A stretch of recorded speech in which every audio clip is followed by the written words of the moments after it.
En la sesión de hoy voy a hablar de planificación. El manifiesto ágil hace referencia explícita a la planificación con esta frase: responder al cambio por encima de seguir un plan. Lamentablemente esta frase en más de una ocasión ha sido malinterpretada. El hecho de preferir responder al cambio por encima de seguir un plan no implica de ninguna manera que no deba haber un plan. Es necesario armar un plan y la acción de armar un plan es planificar.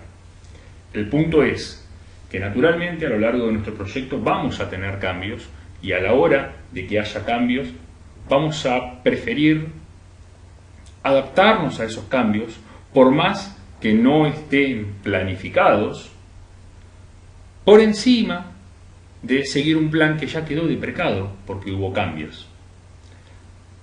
Del mismo modo, como nuestro plan va a quedar deprecado a medida que haya cambios, es que vamos a poner puntos de revisión de ese plan. Y los puntos de revisión van a ser los finales de cada iteración. Por eso, cuanto más riesgo tenga mi proyecto, cuantas más probabilidades de cambio haya, cuanto más inestables sean mis requerimientos, más cortas serán las iteraciones para tener chances más frecuentes de ajustar ese plan a los cambios que vayan surgiendo. ¿Por qué queremos un plan? Básicamente, un plan va a ser necesario porque nos va a brindar, sobre todo, visibilidad. Tanto para el equipo de construcción como para todos los stakeholders, para todos los involucrados, para el cliente, para los usuarios, para los terceros que tienen cierto interés en el proyecto, pero que tal vez no están necesariamente comprometidos con el proyecto. El plan nos va a brindar visibilidad sobre fechas, sobre hitos, sobre entregables. De alguna forma yo debiera poder ver el plan y poder tener una idea de cuándo va a estar lista determinada funcionalidad. Tendría que ver el plan y poder decir, bueno, al final de la próxima iteración voy a tener tales entregables. Y voy a tener que tener una idea de cuánto va a durar mi proyecto. Estoy hablando de un proyecto de 2 semanas, de 2 años, de 18 meses. El punto es, si bien al final de cada iteración puedo modificar el plan y potencialmente cada iteración debiera ser la última y yo al final de cada iteración tendría que estar listo para liberar,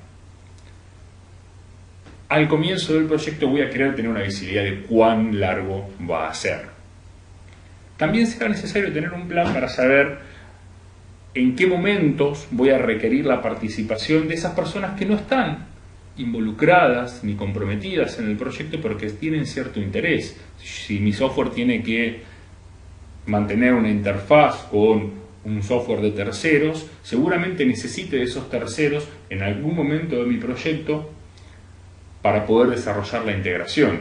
Entonces tendré que poder acordar una fecha de trabajo con esos terceros y esa fecha debiera ser parte de mi plan. Tal vez no desde el día 0, pero sí al comienzo de la iteración en que yo ataque esa funcionalidad, deberé poder decir en qué momento requeriré de esos terceros.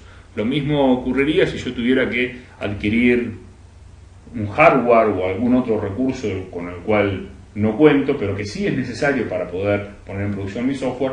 Deberé tener una fecha estimada de hasta cuándo puedo adquirir ese hardware. Ahora, ¿con cuánto detalle vamos a planificar? Lo mínimo indispensable. ¿Cuál es el orden de magnitud del proyecto?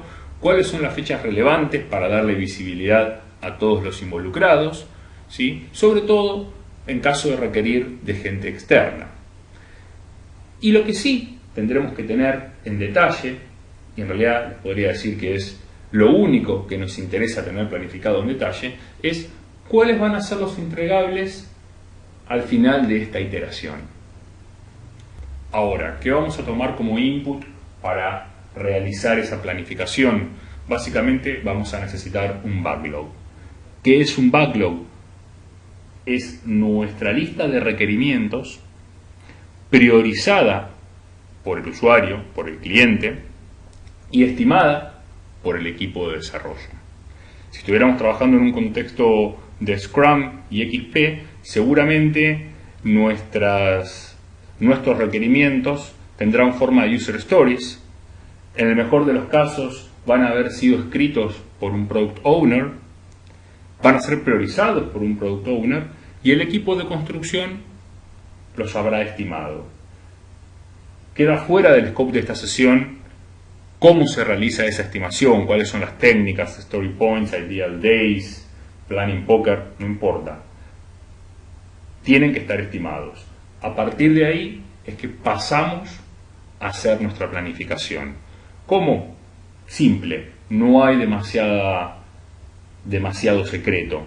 Tomaremos aquellos stories que tengan más alta prioridad, el product owner los elegirá. En todo caso, el equipo de desarrollo podrá poner alguna restricción en lo que tiene que ver con las dependencias que pueda existir técnicamente entre los distintos stories, y ponemos eso dentro de nuestro plan como compromiso del equipo para la próxima iteración.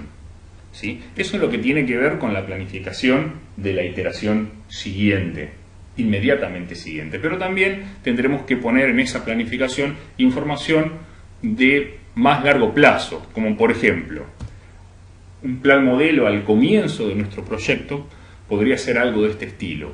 Tengo un kickoff, una clara fecha de comienzo de nuestro proyecto. Dependiendo de la organización y del contexto, en ese kickoff es posible que ya cuente con mi backlog o no. Puede que simplemente cuente con una visión de lo que será el proyecto. En ese caso, es posible que en esta primera iteración, muchas veces llamada iteración 0, tenga que trabajar en el armado del backlog, en la definición de una arquitectura de base para saber, por ejemplo, cuáles son las tecnologías con las que voy a trabajar y en base a eso poder alocar un equipo para el proyecto. Y durante esa primera iteración, esa iteración 0, generaré también un charter de proyecto que diga más o menos cuánto va a durar el proyecto. Bueno, estimamos que para implementar este backlog, ¿sí? Tengo que tener todo el backlog estimado. Vamos a utilizar un equipo de tales características y asumiendo iteraciones de 2 semanas, 3 semanas, esto nos va a llevar 18 semanas, 24 semanas, 3 semanas, lo que sea. Necesitamos dar una visibilidad de cuál es el orden de magnitud y cuánto se va a extender estimativamente en el tiempo nuestro proyecto.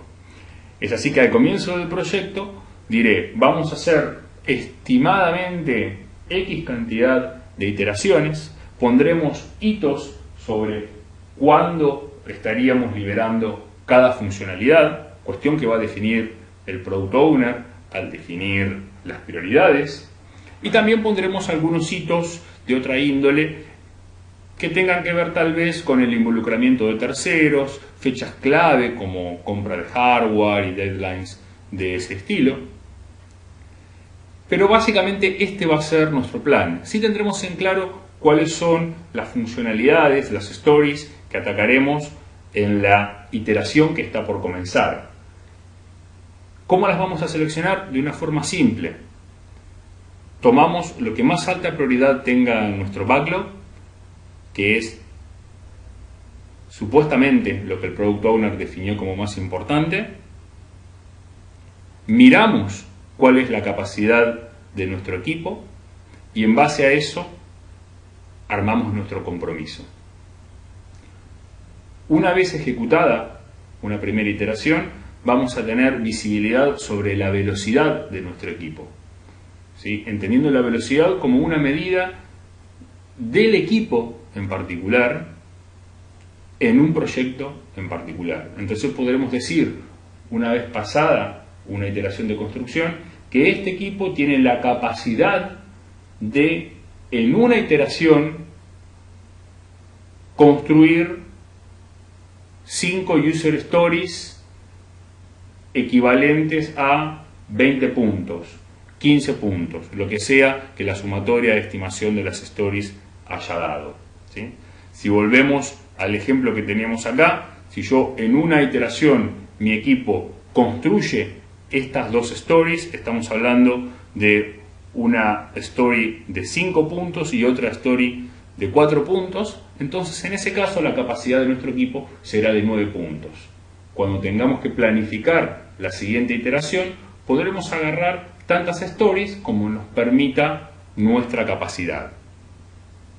Con eso iremos planificando iteración a iteración, ¿sí? Y ajustando la velocidad de nuestro equipo. Bien, esto ha sido todo, algunos recursos que tratan sobre este tema. Muchas gracias, nos vemos en la próxima.